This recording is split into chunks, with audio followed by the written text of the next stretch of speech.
Assalamualaikum warahmatullahi wabarakatuh. Jumpa lagi di Mang Mul Channel. Jadi untuk video kali ini saya akan membahas tentang kiprok di Honda Beat Karbu dan juga Vario Karbu ya teman-teman. Ini kiprok bukan baru ya. Ini bekas, tapi dia masih jalan, masih normal. Dan di sini saya akan berbagi pertama untuk skema skiprok, ini jalurnya kemana aja. Nah pertama itu, yang kedua untuk cara pengetesan kiprok ini masih hidup atau sudah mati ya, untuk cara pengetesannya. Baik, simak terus videonya dan tonton sampai habis agar dapat manfaatnya ya teman-teman. Dan yang belum subscribe silahkan tekan tombol subscribe-nya.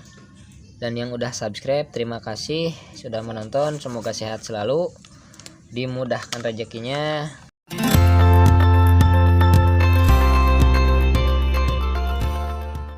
Oke, langsung saja.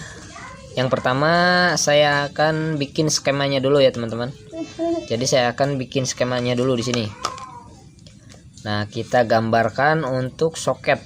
Kita gambarkan untuk soketnya seperti ini. Ini saya gambarkan untuk model soket ya teman-teman. Ini saya gambarkan soket lah ya. Set. Yang pertama, ini kita ambil yang sini dulu. Yang pertama, kasih tanda panah ya. Ini jalurnya mengarah ke spool. Ini jalurnya mengarah ke spool, dari spool mengarah ke kiprok ke sini. Dan untuk kabelnya ini warna putih dari motor Honda Vario maupun Beat. Spool. Warna kabel putih ya teman-teman. Putih. Langsung ini lawannya. Jadi berlawannya sama ini. Atas bawahnya itu lawannya ini ya, 2. Dan untuk yang ini 12 volt yang ke aki. Ini menuju ke aki 12 volt, keluaran dari kiprok menuju aki. Nah, untuk warna kabelnya merah. Terus yang ini, yang pojok sebelah sini, ini bisa dilihat ya.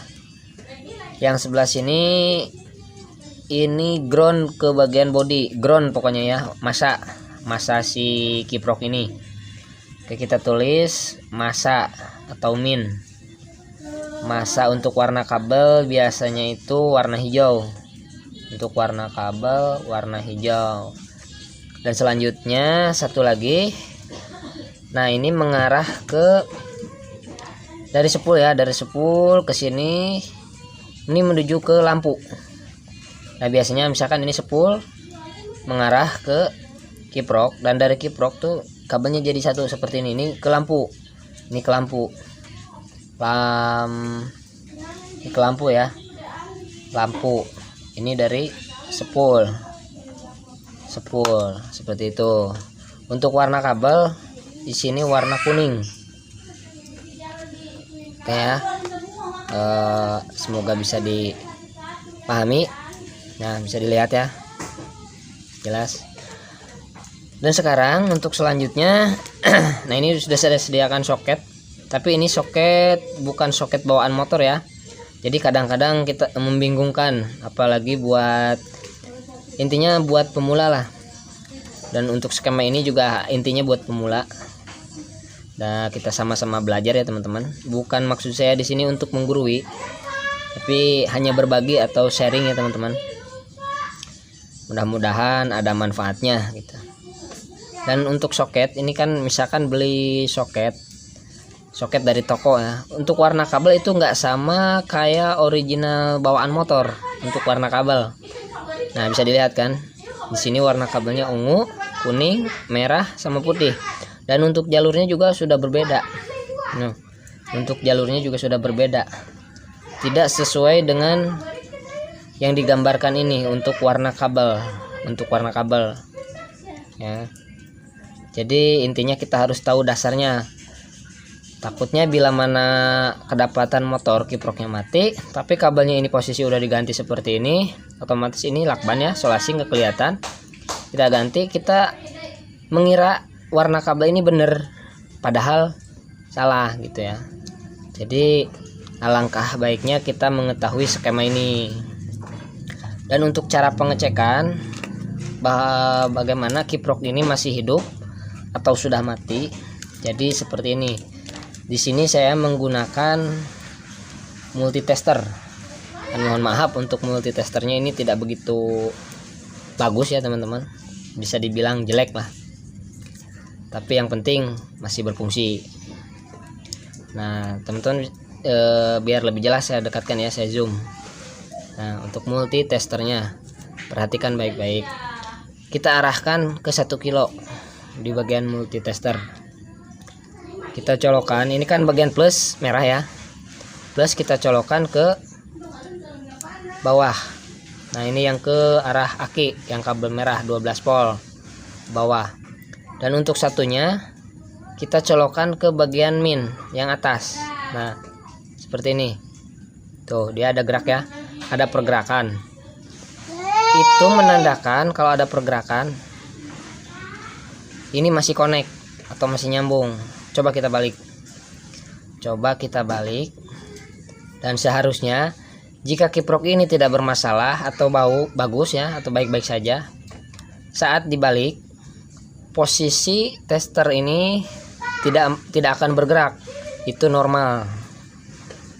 Nah, bisa lihat untuk multitesternya ini tidak bergerak, berarti untuk kiprok ini masih normal, masih hidup ya teman-teman. Jadi intinya masih bisa dipakai lah. Kita coba balik lagi sekali lagi. Yang merah disimpan di bawah, yang di 12 volt. Nah, yang min di atas. Dan multitesternya bisa bergerak. Itu menandakan kiprok ini masih berfungsi untuk bagian pengisian aki. Nah, selanjutnya kita tes yang sebelah. Ini yang sebelah, yang bawah bagian lampu kan ya. Terus yang atas yang ground, yang masa. Dan bila mana ini masih berfungsi, harusnya ini nyambung. Nah, dan ini masih nyambung. Nah, lalu kita balik lagi, dan harusnya juga ini masih nyambung. Nah, bisa dilihat ya, ini masih nyambung. Berarti fix untuk kiprok ini. Kelihatannya udah jelek, tapi masih berfungsi, masih bisa dipakai ya teman-teman. Oke, sampai di sini semoga bisa dimengerti, semoga bisa dipahami ya buat teman-teman, khususnya buat pemula yang membutuhkan gitu ya. Oke, baik, mungkin cukup segitu aja untuk pembahasan kali ini. Semoga ada manfaatnya, biarpun ini hanya sedikit, hanya receh ya teman-teman, tapi mudah-mudahan ini ada manfaatnya buat teman-teman semua yang ingin belajar, khususnya buat pemula. Kita belajar bersama ya. Dan teman-teman yang udah subscribe dan udah menonton video ini, terima kasih sudah menonton. Dan buat teman-teman yang belum subscribe, jika berkenan silahkan tekan tombol subscribe-nya yang berada di bawah. Baik, cukup sampai di sini dulu. Sampai jumpa lagi di video-video berikutnya. Terima kasih sudah menonton. Wassalamualaikum warahmatullahi wabarakatuh.